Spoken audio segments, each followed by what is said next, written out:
무형자산의 회계처리입니다. 무형자산의 취득은 취득원가와 구입, 재비용, 모든 비용을 포함해서 차변에 기입을 하고 무형자산의 신제품 개발과 관련된 비용은 개발비가 되겠죠. 개발비는 무형자산의 계정 과목입니다. 100만 원을 현금으로 지급했기 때문에 개발비용의 무형자산 인식 요건을 충족해서 차변의 개발비라는 무형자산 6만 원 증가하게 되겠고 대변에는 현금 100만 원이 감소하게 되겠습니다. 무형자산의 상각입니다. 무형자산은 사용함에 따라 시간의 경과 등 여러 가지 원인에 의해서 경제적 가치의 감소분은 무형자산 상각비라고 하고 무형자산의 당도금액을 감소시키고 재무상태표와 손익계산서에 반영하는 회계 절차를 무형자산의 상각이라고 합니다.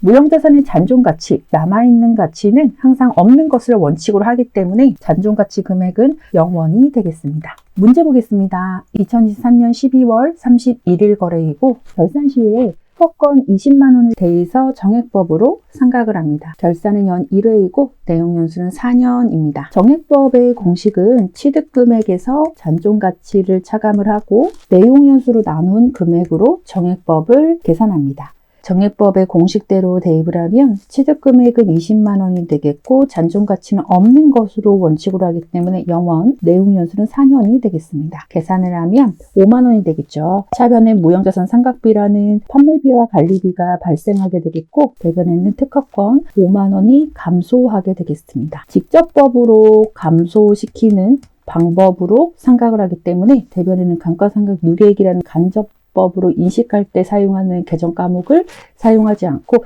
직접적으로 자산을 감소시키는 방법으로 상각을 합니다. 그렇기 때문에 대변에는 감가상각 누계액이 아닌 특허권을 감소시킵니다. 무형자산의 상각은 잔존가치는 0원, 직접법으로 상각을 한다는 거 기억해 주세요.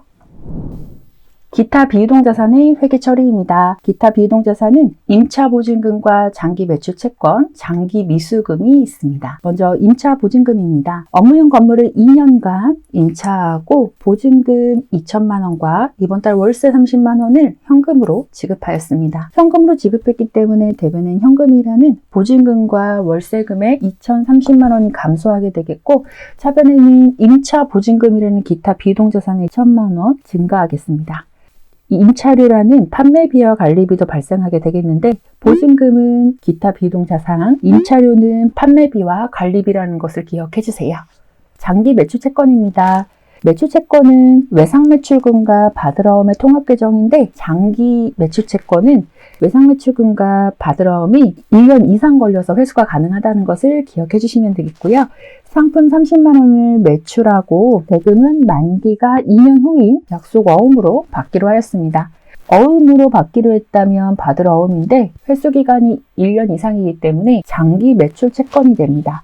차변에는 장기 매출 채권이라는 기타 비이동자산이 증가하게 되겠고 대변에는 상품 매출이라는 영업 수익이 발생하게 되겠습니다. 장기 미수금입니다. 업무용 차량을 1,000만 원에 처분하고 대금은 3년 후에 받기로 했습니다. 회수 기간이 1년 이상이기 때문에 장기 미수금으로 회계 처리를 하고 장기 미수금은 기타 비이동자산에 해당됩니다. 처분했기 때문에 대변에는 취득금액으로 기입을 합니다. 대변의 차량 운반구가 취득금액 1,500만 원이 되겠고 처분했을 때 감가상각 누계 가치에 감소된 금액은 차변에 기재를 하기 때문에 차변의 감가상각 누계액 금액 700만 원을 감소시킵니다. 매각 금액은 1,000만 원이기 때문에 1,000만 원을 아직 받지 못했죠. 장기 미수금이라는 기타 비이동자산이 1,000만 원 증가하게 되겠고 차변과 대변의 합계금액, 차량 운반구의 취득금액보다 더 많은 금액을 받았기 때문에 대변의 유형자산 처분이익이라는 영업 외 수익이 발생하게 되겠습니다. 차변과 대변의 차익인 200만 원이 유형자산 처분이익이 되겠습니다. 개념 문제 보겠습니다. 다음 중 유형자산으로 인식되기 위한 조건을 충족한 자본적 지출에 해당하지 않는 것은 자본적 지출은 내용연수가 연장되거나 가치가 증대되는 지출에 해당됩니다. 1번 엘리베이터의 설치는 없던 엘리베이터를 설치했기 때문에 가치가 증대되는 경우가 되겠습니다. 가치 증대는 자본적 지출이 되겠죠. 건물의 증축입니다. 건물을 더 많이 짓는 경우이기 때문에 가치가 증대되는 경우가 되겠습니다. 3번 피난시설의 설치입니다. 없던 피난시설을 설치했기 때문에 동일하게 가치가 증대되는 경우가 되겠습니다. 4번 건물 내부의 조명기구의 교체입니다. 있는 그대로의 원상 회복을 위한 교체이기 때문에 교체는 원상 회복, 현상 유지만을 위한 지출인 수익적 지출이 되겠습니다. 수익적 지출에 해당하는 4번이 옳지 않은 설명이 되겠네요. 건물 내부의 조명기구 교체는 유형자산의 현상 유지를 위한 수익적 지출에 해당됩니다. 자본적 지출은 자산으로 처리하고 수익적 지출은 비용, 수선비로 회계 처리한다는 것을 꼭 기억해 주시고요. 자본적 지출은 내용 연수를 연장시키거나 가치 증대를 가져오는 지출, 수익적 지출은 원상 회복이나 현상 유지, 보수를 위한 지출이라는 거 반드시 기억해 주세요. 2023년 1월 1일에 취득한 건물, 2023년에 취득을 했고 내용 연수가 10년입니다. 정액법에 의해서 기말에 감가상각을 한 결과 당기 감가상각비는 9,000원이 되겠습니다. 건물의 잔존가치가 5,000원 이라고 할 때 취득원가는 얼마인가? 정액법으로 계산하는 공식을 알아야 풀 수 있는 문제인데요. 정액법의 계산 공식은 취득원가에서 잔존가치를 차감하고 내용연수로 나눠줘서 감가상각비를 계산합니다. 정액법은 내용연수 동안 매기 일정한 금액을 상각하는 방법입니다. 계산을 해보면 먼저 감가상각비의 금액이 9,000원이 되겠고요.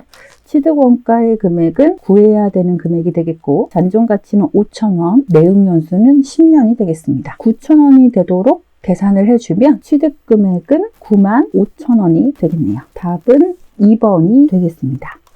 정액법의 공식을 반드시 알아야 풀 수 있는 문제고 이 문제는 기출 문제인데 어렵게 출제된 문제 유형이었습니다. 감가상각비를 계산하는 것이 아니라 공식에 의해서 취득원가를 역으로 산출하는 문제였기 때문에 어려웠는데 공식을 알고 있다면 충분히 풀 수 있는 문제였습니다.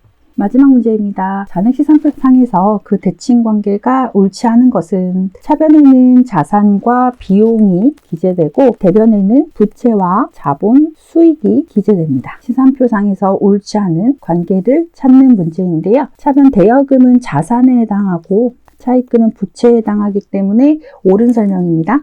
2번 임대보증금은 비유동 부채이고 임차보증금은 기타 비유동 자산입니다. 그렇기 때문에 반대로 기재가 되어야겠네요. 차변에는 자산, 대변에는 부채이기 때문에 2번이 옳지 않은 관계가 되겠습니다. 3번 선급금은 먼저 지급한 대금이기 때문에 자산에 해당이 되고 선수금은 먼저 받은 대금이 되기 때문에 부채가 되겠습니다. 미수금은 아직 받지 못한 대금이기 때문에 자산이 되겠고 미지급금은 아직 지급하지 않은 금액이기 때문에 부채가 되겠습니다. 답은 2번이 옳지 않은 설명이고 임차보증금과 임대보증금의 차이도 알아두셔야 되는데요. 임차보증금은 타인의 부동산을 장기간 1년 이상 사용하기 위해서 지급하는 보증금으로 기타 비유동 자산에 해당이 됩니다. 임대보증금은 타인에게 부동산을 장기간 빌려주는 경우에 받는 보증금으로 비유동 부채에 해당합니다.